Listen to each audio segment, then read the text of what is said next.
Friday அப்படின்னு நம்ம கிறிஸ்தவர்கள் எல்லாரும் ஏன் சொல்றாங்க தெரியுமா? என்னடா இது, ஒருத்தர் இறந்திருக்காரு, அதை போய் குட் ஃப்ரைடேன்னு கொண்டாடுறாங்களே, ஒரு நல்ல வெள்ளி அப்படின்னு சொல்லி சொல்றாங்களே அப்படின்னு என்னைக்காவது யோசிச்சிருக்கீங்களா?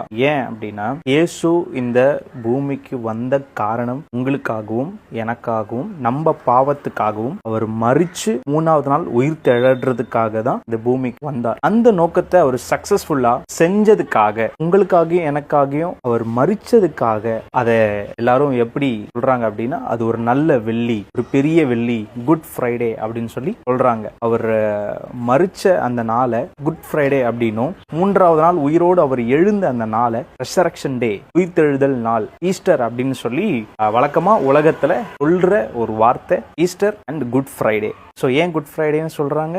இயேசு உங்களுக்காக எனக்காக மரிக்க வந்தாரு, இந்த பிளான் அவர் சக்சஸ்ஃபுல்லா செஞ்சாரு, அது நல்ல ஒரு வெள்ளியாய் மாறுச்சு.